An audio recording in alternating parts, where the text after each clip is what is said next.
तकरीबन 40 से 50 सालों से निवासरत है। और 40-50 साल के दरमियान में उसमें कितने सारे यानी 400 आसपास एसटी है और 200 लगभग एससी है और बाकी मिला के जितने भी सामान्य हैं। और इस दरमियान में किसी भी प्रकार से सरकार ने हमें नोटिस नहीं दिया 40 साल से, और अचानक ये 2023 या 25 के बाद कंटिन्यू नोटिस में नोटिस आ रहा है, जिसकी वजह से सारे जो निवासरत व्यक्ति हैं भयभीत है।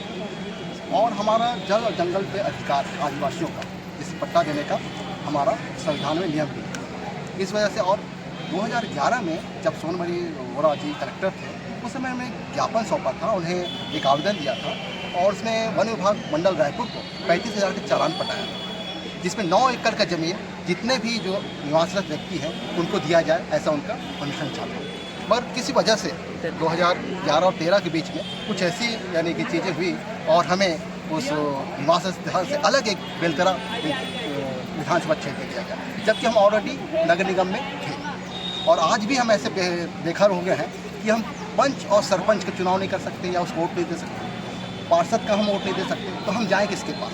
हम कई बार ये आपके विधायक जो सुशांत शुक्ला है उसके पास गए, मगर उन्होंने भी कोई उत्तर स्पष्ट रूप से नहीं दिया और हमारे पक्ष में कुछ बात नहीं रखी। तो हम इधर कितने भी सारे जो आवेदन हैं, हम बड़े उच्च अधिकारी को, कलेक्टर को हुआ, आपको मंत्री को हुआ, डीएफओ को हुआ और उच्च आयोग को हमने आवेदन दिया, मगर अभी तक उसका कोई लिखित जवाब नहीं आया है। कोई हमें सांत्वना देने, कोई धीरे देने नहीं आया है। बेवजह हमें बार बार वोट तो मांग लेते हैं, मगर हमारे वोट का दुरुपयोग करते हैं। इस तरह हम सब भयभीत हैं और हम अपने आखिरी जो अपना मुद्दा है शासन से ये मांगना चाहते हैं, कलेक्टर महोदय से, कि हमें पट्टा दिया जाए और पट्टा का जो भी निर्धारित स्थिति या नियम है उसके तहत हमें पट्टा दिया जाए और हम सब सुरक्षित रह सकें। संबंधित अधिकारियों से मिलने के बाद कोई आश्वासन आपको दिया गया? किसी ने भी आश्वासन नहीं दिया। आज तक हम बेघर यहाँ से वहाँ भटक रहे हैं और किसी ने भी ऐसा कहा नहीं कि हम आपके साथ खड़े हैं, जब वोट लेने के लिए बार बार आ जाते हैं, मगर किसी ने भी सांत्वना तक नहीं दिया है और हमारी कोई पूछ परख भी नहीं हो रही है।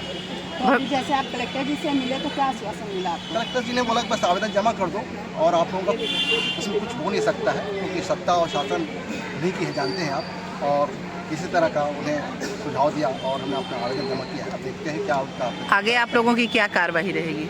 आगे हम उच्च आयोग में जाएंगे, हम सीधा राज्यपाल के पास जाएंगे या मुख्यमंत्री के पास जाएंगे। अगर वहाँ से भी कोई जवाब नहीं आता है तो हम प्रधानमंत्री और राष्ट्रपति के पास भी जाएंगे और सीधा अगर वहाँ से भी कुछ उत्तर नहीं आता है तो हम सुप्रीम कोर्ट का या मानवाधिकार आयोग का हम सहायता लेंगे। अपना परिचय दे देंगे। परिचय? मेरा नाम नरेश कुमार का है।